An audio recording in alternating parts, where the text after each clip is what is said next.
स्वागत है आपका जी बिजनेस में। नमस्कार, मैं हूं दीपांशु भंडारी और आप देख रहे हैं रुपए की पाठशाला। आपने देखा होगा पिछले कुछ दिनों से रुपए में कोहराम मचा हुआ है। इनफैक्ट ग्लोबल मार्केट्स में कोहराम मचा हुआ है। डॉलर इंडेक्स लगातार स्ट्रेंथन होता दिख रहा है, नई ऊंचाई की तरफ बढ़ते हुए आपको दिख रहा है। और जिस तरह से बाजार पर इंपैक्ट आए, स्पेशली रुपए पर जो हम चिंता बनते हुए देख रहे हैं, इससे आपको क्या असर पड़ेगा, किस तरह से रुपए के मूवमेंट को समझना है, क्यों जब भी ग्लोबली कुछ बड़ा या छोटा होता है करेंसी मार्केट में आप इतना बड़ा इंपैक्ट देखते हैं, और कमजोर रुपए का आपका क्या इंपैक्ट होगा, ये समझाने के लिए हमने आपके लिए तैयार की है ये रुपए की पाठशाला। और हर बार की तरह इस पाठशाला में हमें ज्ञान देने के लिए तैयार हैं जी बिजनेस के managing editor Anil Singhvi sir. पाठशाला तो हम हर बार तैयार करते हैं और कई सारे इंटरेस्टिंग टॉपिक्स पर लेकर आए हैं, बट ये रुपए की पाठशाला इस बार ये इंपॉर्टेंट कैसे बन गई सर? दीप, ये ख्याल इस वजह से आया कि करेंसी मार्केट में लगातार गिरावट हो रही है।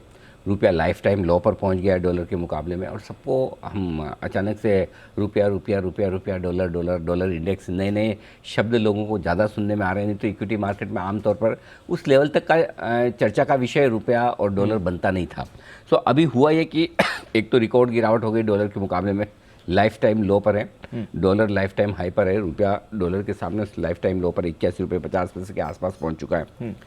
इस साल रुपए में 8% से ज़्यादा की गिरावट हुई है। लगभग ऑन एन एवरेज 1% हर साल की समझ, हर महीने की समझ लीजिए।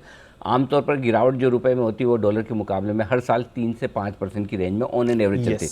कभी ज़्यादा खराब हुआ तो 5% गिर गया, कभी कम खराब हुआ तो 3% गिर गया। लेकिन इस बार ऑलरेडी 8% हम गिर चुके हैं और अभी तक साल खत्म नहीं हुआ है। लेकिन इस बार की वजह यह भी है कि डॉलर इंडेक्स 20 साल की ऊंचाइयों पर पहुंच चुका है। इस साल डॉलर इंडेक्स 20% उछला है, यानी कि डॉलर इंडेक्स 20% मजबूत हुआ है, लेकिन उसके सामने रुपया खाली 8% ही घटा है। तो इसलिए हम घटे तो हैं दुनिया भर के साथ में, लेकिन हम कम घटे हैं। और लगातार 9 महीने से जो हम घट रहे हैं, इसी पर हमने सोचा कि क्यों ना दर्शकों के ढेर सारे सवाल आने के, रुपया किस तरह से बढ़ता घटता है, बढ़ने घटने का मायना क्या है, हम पर असर क्या होता है, इन्वेस्टमेंट्स पर क्या असर होता है, और रुपए के साथ बाजार का कनेक्शन क्या है। ढेरों सवाल है, और रुपए की ट्रेडिंग कैसे होती है। तो हमने सोचा कि चलिए इस पर एक पाठशाला कर ली जाए।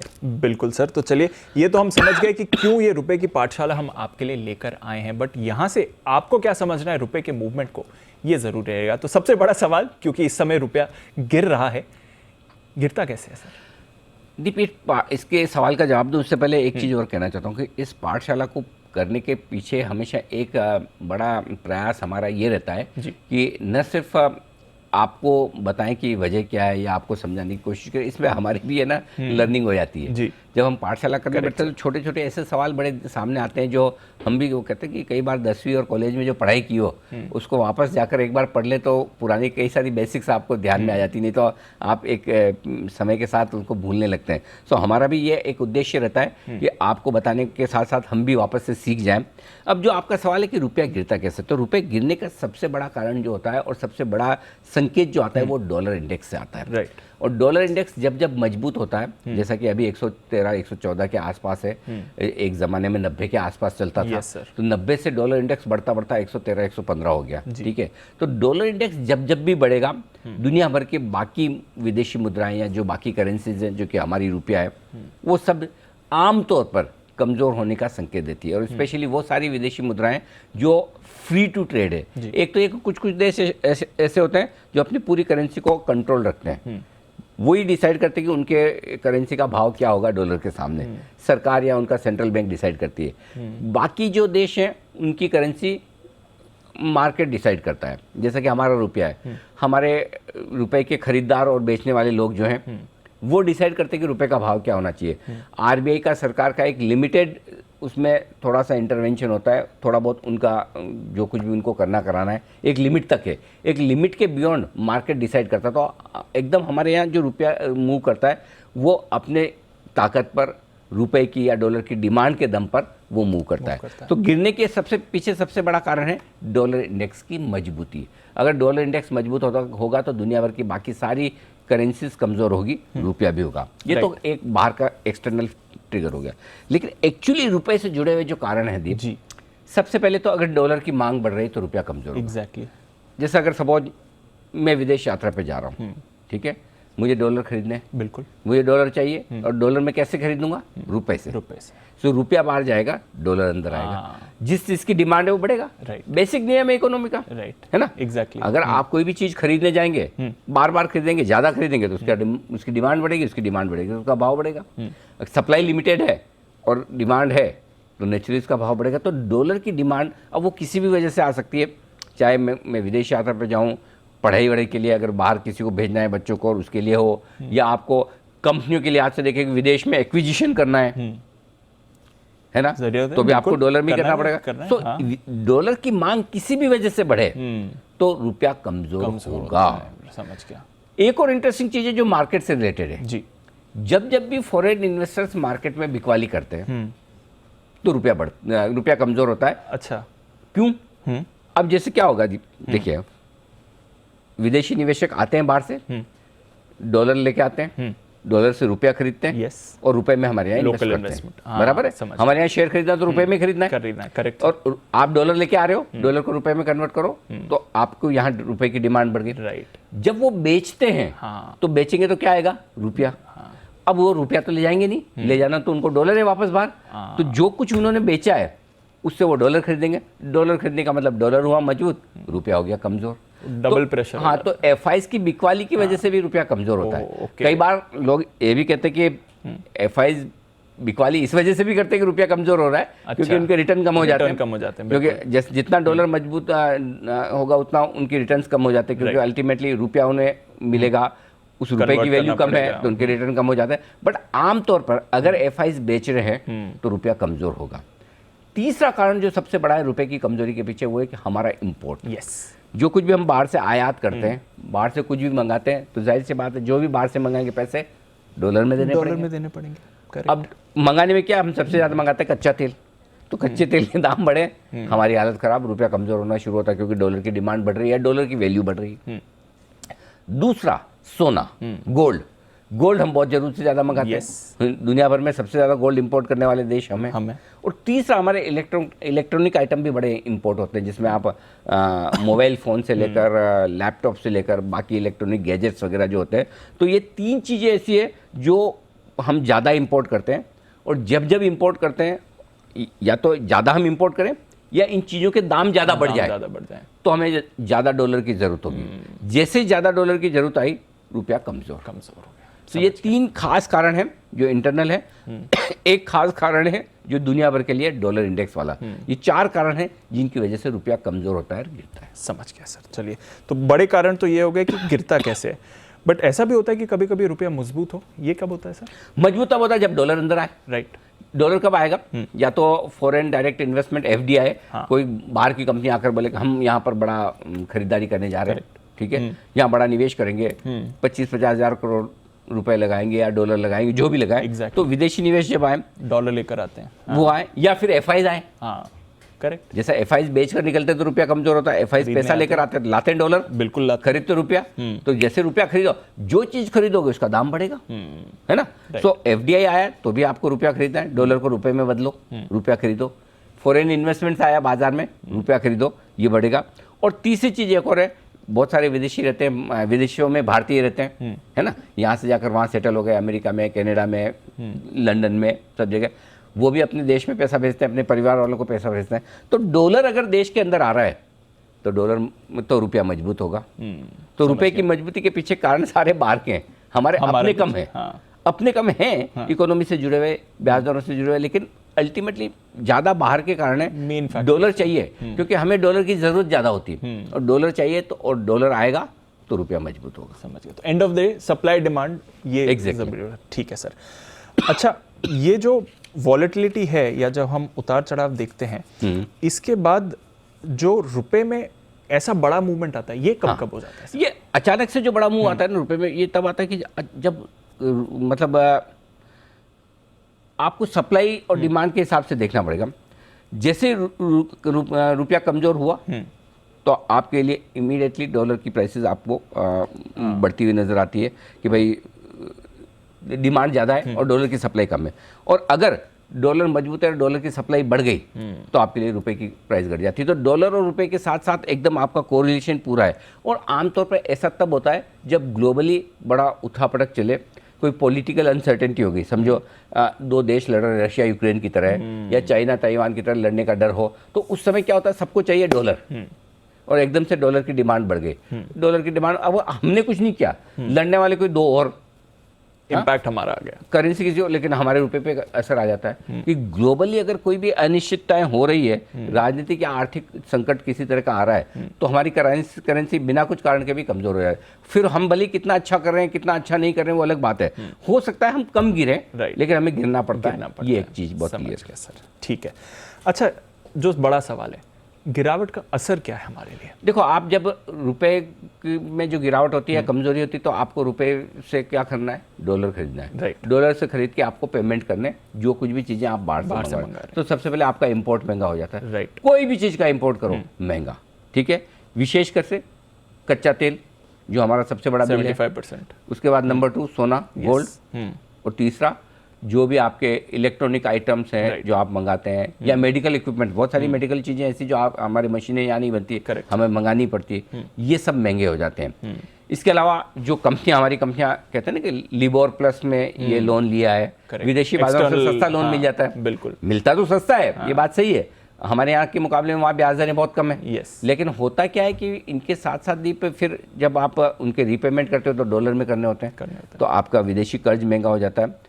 एक्सपोर्ट्स, हाँ, ये तो खाली गिरावट का असर उन लोगों पे जो खराब है, अच्छा असर भी होता है। अच्छा असर दो जगह होता है, एक जो भी यहाँ से एक्सपोर्ट कर रहा है वो एक्सपोर्ट करेगा, उसका पैसा डॉलर में आएगा, और डॉलर से वो रुपए में कन्वर्ट करेगा, तो उनके रुपए ज़्यादा हो जाते हैं, है ना। Right sir. तो जो एक्सपोर्टर्स को बड़ा फायदा होता है। दूसरा एक फायदा होता है विदेशी टूरिस्ट सैलानी जो हिंदुस्तान में आ रहे हैं, उनके लिए कमजोर रुपया तो कम पैसे में काम चल जाता है, उनके तो मजे हो गए, उनके मजे। तो अगर आपको घूमने जाना है तो ऐसी कंट्री में जाओ जिसकी करेंसी कमजोर हो रही हो, जिसकी करेंसी मजबूत हो, उसके कंट्री में आप घूमने जाओगे तो पैसे ज़्यादा लगेंगे।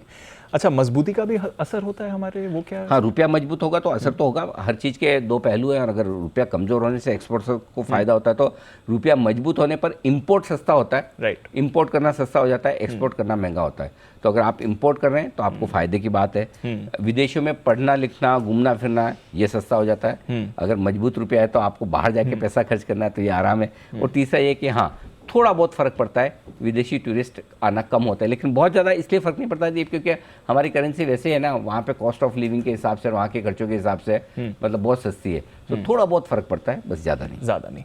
अच्छा, ये एक सवाल है और ये काफ़ी लोग जानना भी चाहते हैं। जब भी हम रुपए की बात करते हैं या इंटरनेशनल भी करेंसी मार्केट की बात करते हैं, तो हमेशा डॉलर ही क्यों फोकस में आता है, डॉलर इंडेक्स ही क्यों आता है, ये क्यों है? वो अमेरिका दुनिया का दादा है, और डॉलर दुनिया की दादागिरी वाली करेंसी, मतलब सबसे बड़ी करेंसी वही है, और सबसे ज़्यादा लेन देन वाली करेंसी भी वही है।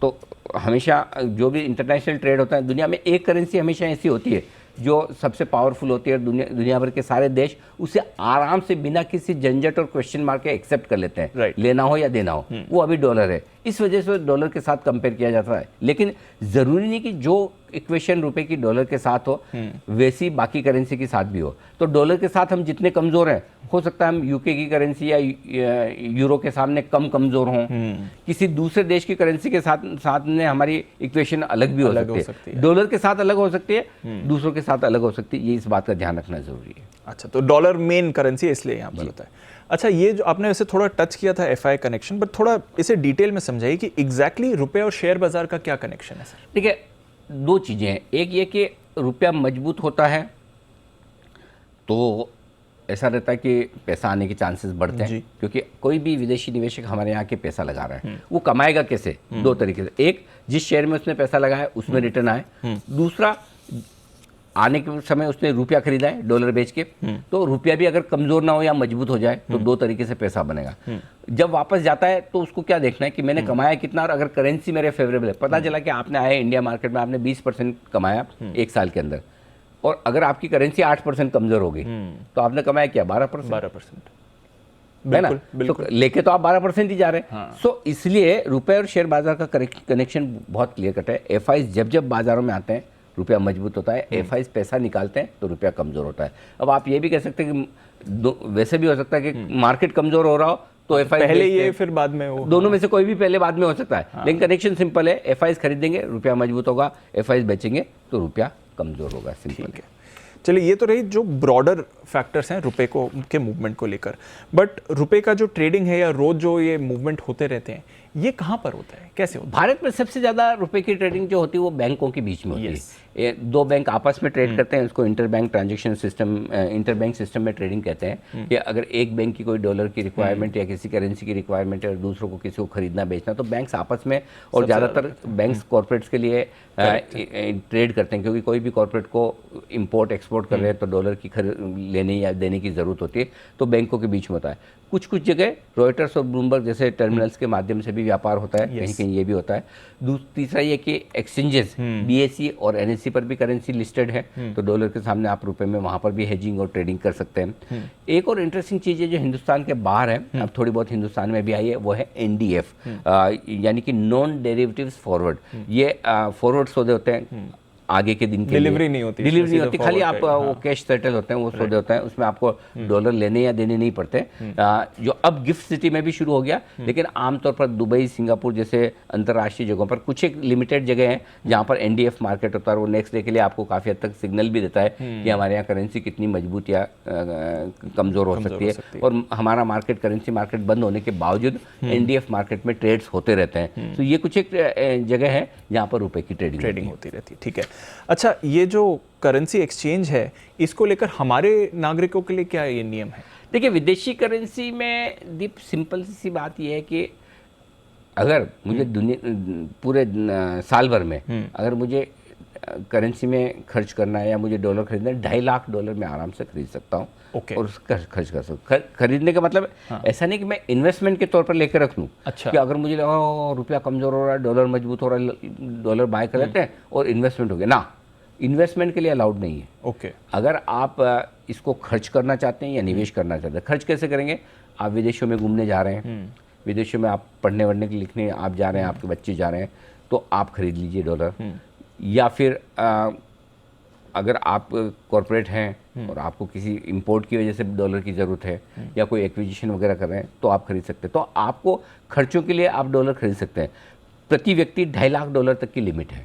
तो मैं 2.5 लाख डॉलर तक मैं हर साल विदेश में घूमने फिरने के लिए किसी भी तरीके से मैं व्यक्तिगत तौर पर खर्च कर सकता हूँ। ये नियम है। ठीक है। एक सवाल है सर, क्योंकि जब हम भी जाते हैं बैंक में या ट्रैवल एजेंसी या कहीं से भी, जब हम अपना रुपए का कन्वर्ट करते हैं डॉलर या डॉलर को रुपए में कन्वर्ट करते हैं, तो चार्जेस बहुत सारे लगते हैं। ये क्या चार्जेस है सर? ये है दीप, इसका सॉल्यूशन तभी आएगा जब करेंसी मार्केट एकदम लिक्विड हो जाए और ऑनलाइन पूरी ट्रेडिंग उस तरह से की होती रहे, उस लेवल की हो जैसे इक्विटी मार्केट की होती है, राइट। बॉन्ड मार्केट में भी ये समस्या है, तो बॉन्ड मार्केट धीरे धीरे अब बेहतर हुए हैं, करेंसी मार्केट में भी है। तो एक तो ये कि बैंक्स चार्जेस लगाते हैं, इंटरबैंक चार्जेस, तो बैंक ही आपको कोट करता है और बैंक से आपको बड़ा वो मगजमारी करना पड़ता है, ये प्राइस दो, वो प्राइस दो। फिर उसके बाद बैंक है ना, कभी प्राइस अच्छी दे देगा तो अपने चार्ज लगाएंगे, फिक्स चार्जेस लगाते हैं, कोई फ्लोटिंग चार्जेस लगाते हैं। तो लेन देन का जो आपका जो भी आधार है, जो भी आपका साइज है, उसके बेसिस पे अगर आप छोटा ट्रेड करोगे 1000-2000 डॉलर का, 5-10 हज़ार डॉलर का, तो बैंक आपको पूछेगा भी नहीं, जो मारना है वही मारेगा। लेकिन अगर आपके लाखों डॉलर के ट्रांजेक्शन है तो वहाँ पर चार्जेस कम भी हो जाते हैं। अदरवाइज 1 से 3% तक के कमीशन, 1 से 3% कमीशन किसको बहुत ज़्यादा होता है सर? बहुत ज़्यादा होता है, लेकिन लेते हैं। ये मनी चेंजर्स जो होते हैं, फॉरेक्स चेंज जो करते हैं, करेक्ट। बड़ा करेंसी मार्केट में सबसे बड़ी समस्या ये है कि कॉस्ट ऑफ ट्रांजैक्शन बहुत ज़्यादा है, बहुत ज़्यादा है, और लिक्विडिटी एकदम नहीं है, क्लियर है। और आपने देखा होगा ना, कई बार आप विदेशों में भी जाते हैं तो आप जाके अपने नोट चेंज करवाने जाते हैं, तो 2 मनी चेंजर पास में है, दोनों में अलग भाव मिलेगा। बहुत बार होता है, बिल्कुल, है ना, बिल्कुल। कई बार लोग बोलते हैं कि वहाँ जा रहे हो तो वहाँ पे उस जगह से मनी चेंज करवाना, करेक्ट है ना, इस एरिया में मत करवाना, स्पेशली जहाँ टूरिस्ट स्पॉट एकदम है, जहाँ लोगों को लगता है ये इमरजेंसी में ले रहा है, वहाँ भाव ज़्यादा होते हैं। सो इसलिए अलग अलग एयरपोर्ट्स पे ज़्यादा होते हैं। हाँ, और अच्छा, जो भी आप कर रहे थे उस पर 18% जीएसटी भी है। वो भी और दर्द करता है, वो भी लगता है जी। ठीक है सर। अच्छा, ये एक बड़ा सवाल है सर, हमारी इकोनॉमी के लिए क्या बेहतर है, मजबूत रुपया या कमजोर रुपया? देखो, मजबूत और कमज़ोर रुपया ये रिलेटिव है, मतलब कभी आपके लिए मजबूत रुपया फ़ायदेमंद हो सकता है, कभी कमज़ोर रुपया। क्योंकि हमारे को डॉलर ज़्यादा चाहिए या हमारे पास रुपया है, हमें डॉलर की ज़रूरत ज़्यादा है जी। क्योंकि हम नेट इंपोर्ट करने वाले यस सर। कंट्री है। तो अगर हम ज़्यादा इंपोर्ट करते हैं तो हमें इंपोर्ट जो भी कर रहे हैं डॉलर में देना है, तो हम नेचुरली हमें डॉलर ज़्यादा चाहिए, इसलिए हमारे लिए रुपया मजबूत हो तो बेहतर है। बिल्कुल करेक्ट। सो इसलिए अगर इंपोर्ट ज़्यादा है तो रुपया मजबूत होना बेहतर है। इसमें क्या होता है कि एक तो जो भी आप इंपोर्ट कर रहे हो उस पर आपका खर्चा कम होगा, प्लस आपकी जो भी विदेशी मुद्रा में आपने कर्ज लिए हुए हैं उस पर आपको कर्जों का भुगतान करना है, ब्याज का भुगतान करना है, उस पर भी अगर रुपया मजबूत है तो आपको फ़ायदा होगा। इंपोर्ट की कॉस्ट आपकी कम हो जाती है ना, तो ये बड़ा फ़ायदा है। और एक और सबसे बड़ी बात ये जो आमतौर पर सुनने में कहने में अच्छा लगता है, मजबूत रुपया हमारी इज्जत भी बढ़ाता है। बिल्कुल है ना, वो कि तो हमारी अच्छा लगता करेंसी मजबूत अच्छा लगता है। और आमतौर पर करेंसी इकोनॉमी का वो माहौल दिखाना Reflect चाहिए करती कि है, इकोनॉमी बिल्कुल। कितनी मजबूत है। लेकिन खाली एक ही फैक्टर नहीं है कि ऐसा नहीं कि मतलब रुपया मजबूत नहीं है लेकिन इसका मतलब आपके देश या करेंसी की इज्जत नहीं है। बहुत सारे फैक्टर्स और ऐसे होते हैं जिनकी वजह से रुपया मजबूत या कमज़ोर होता है। लेकिन आमतौर पर अगर रुपया मजबूत हो और आपके लिए आप नेट इंपोर्ट कंट्री हो तो आपके लिए अच्छी बात है। अच्छी बात है, ठीक है सर। अच्छा, ये डॉलर इंडेक्स अब हम रोज बात कर रहे हैं, ये क्या होता है और इसका रुपए का क्या कनेक्शन? और डायरेक्टली कुछ भी नहीं। अच्छा, ना डॉलर इंडेक्स का कुछ ना वो हम नहीं बनाया हुआ है। अच्छा। डॉलर इंडेक्स में क्या है, डॉलर के सामने 6 करेंसी है दुनिया की। दुनिया की 6 बड़ी करेंसी, एक ब्रिटेन का पाउंड हो गया, फिर यूरो हो गया, यस, कनाडा, स्विट्जरलैंड और जापान। अच्छा, ठीक है। ये 6 देशों के करेंसी के सामने एक इंडेक्स बना दिया, डॉलर इंडेक्स। ठीक है। अब ये जितना ऊपर नीचे होता है मतलब इन 6 करेंसी का मूवमेंट डॉलर के सामने जो होता है उसका एक कंबाइन है। ओके। तो इंडिया के रुपये तो इसमें है नहीं, इसमें नहीं है, ठीक है।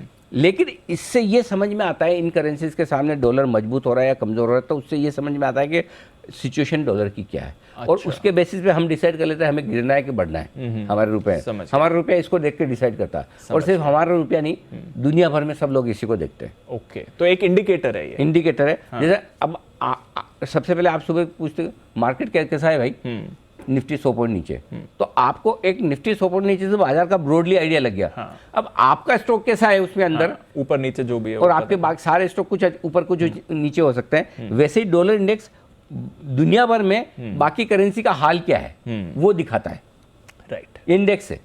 लेकिन उसके बीच में कोई करेंसी कम या ज़्यादा हो सकती है, हमारा रुपया कम या ज़्यादा हो सकता है। डायरेक्ट कनेक्शन नहीं है लेकिन इनडायरेक्ट परफेक्ट कनेक्शन है। कनेक्शन यही है। अच्छा, अब आखिरी सवाल सर, और ये रिसेंटली जो आपने कहा वहाँ से ये सवाल बनता है। आपने कहा कि अब डॉलर सबसे बड़ा ट्रिगर बन गया या करेंसी सबसे बड़ा ट्रिगर बन गया, तो जब भी कुछ होता है ये करेंसी मार्केट में सबसे पहले इंपैक्ट क्यों आता है? एक तो ये दीप की दुनिया भर में सबसे ज़्यादा ट्रेडिंग वॉल्यूम अगर किसी में होता है तो करेंसी मार्केट में। अच्छा, इक्विटी मार्केट और कमोडिटी मार्केट से भी कहीं ज़्यादा करेंसी मार्केट सबसे ज़्यादा लिक्विड, सबसे ज़्यादा ट्रेडेबल है। हम हमारी गलतफहमी में रहते हैं कि इक्विटी मार्केट ही सबसे ज़्यादा लिक्विड है। कुछ नहीं है इक्विटी मार्केट का वॉल्यूम करेंसी के सामने, कुछ भी नहीं, मच्छर है। तो अगर करेंसी मार्केट सबसे ज़्यादा लिक्विड है, सबसे ज़्यादा ट्रेडिंग वाला है, तो नेचुरली वो सबसे ज़्यादा असर भी पड़ेगा। और इसीलिए ग्लोबल मार्केट्स में कोई भी एक्शन होता है तो सबसे पहले करेंसी रिएक्ट करती है हर एक देश की, करेक्ट है ना। सबसे पहले वहीं पर इंपैक्ट आता है, सबसे पहले वही इंपैक्ट आएगा। दूसरी बात ये है कि अब आपको लगे करेंसी क्यों, करेंसी ऐसी चीज़ है जिसकी 24/7 जरूरत है। यस, हर वक्त जब भी देखो दुनिया में 2400 घंटे कहीं कहीं डॉलर की जरूरत होगी खरीदने की या बेचने की। तो करेंसी का ट्रेड भी 2400 घंटे चलता है। Yes. और करेंसी की जरूरत भी खरीदने या बेचने की 2400 घंटे रहती है, राइट। तो ये दूसरा है। तीसरी चीज़ है कि आमतौर पर दुनिया में चूंकि सबसे बड़ी इकोनॉमी आपकी अमेरिका की है, सो अमेरिका की इकोनॉमी को ज़्यादा सेफ माना जाता है और ज़्यादा उसकी करेंसी को सबसे सेफ माना जाता है। और ये वो करेंसी है जिसके जरिए दुनिया भर में एक दूसरे देश अपने ट्रेड सेटल करते हैं। तो ये एक्सेप्टेड करेंसी है। किसी को भी आप उस देश की करेंसी के बारे में हो सकता है किसी को भरोसा हो ना हो, डॉलर पे सबको भरोसा है, राइट। सो इसलिए डॉलर में सबसे ज़्यादा सेफ इन्वेस्टमेंट के लिहाज से भी, हमारे यहाँ तो खैर अलाउड नहीं, बट बाहर जहाँ अलाउ है, इन्वेस्टमेंट के लिहाज से भी और लेन देन के हिसाब से भी डॉलर को सबसे ज़्यादा एक्सेप्टेबल और सेफ माना जाता है। इसलिए भी करेंसी मार्केट का पर सबसे बड़ा एक्शन होता है, सबसे ज़्यादा वॉल्यूम्स वहाँ पर है। और इसलिए हमें हर रोज़ सुबह करेंसी देखना होता है, स्पेशली इस तरह के माहौल में जब दुनिया भर में करेंसी मार्केट में बड़ा एक्शन हो रहा हो। और इसीलिए हमने सोचा कि एक रुपए की पाठशाला की जाए। तो आई एम श्योर आपके बेसिक फंडामेंटल्स रुपए को लेकर, करेंसी को लेकर, डॉलर और रुपए की इक्वेशन को लेकर, समीकरण को लेकर क्लियर हुए होंगे। बिल्कुल, डेफिनेटली हो गए सर। काफ़ी सारी चीज़ें आपने अच्छे डिटेल्स में समझाई और क्यों ये इंपॉर्टेंट है, और स्पेशली इस समय में ये भी समझाया। बहुत बहुत शुक्रिया अनिल जी, हर बार की तरह एक और नई पाठशाला लाने के लिए। ये थी हमारी रुपए की पाठशाला। जैसा अनिल जी ने कहा, अब रुपए को भी आप रोज ट्रैक करिए, करेंसी मार्केट में क्या हो रहा है, और उसकी मदद के लिए पाठशाला भी आपके लिए तैयार है। वैसे तो आप रोज हमें अपने सवाल भी भेजते रहते हैं। एक बार फिर से बहुत बहुत शुक्रिया अनिल जी इस रुपए की पाठशाला के लिए। बस जी बिजनेस में इतना ही, एक छोटा सा ब्रेक लेंगे, ब्रेक के बाद एक्शन को बढ़ाएंगे आगे।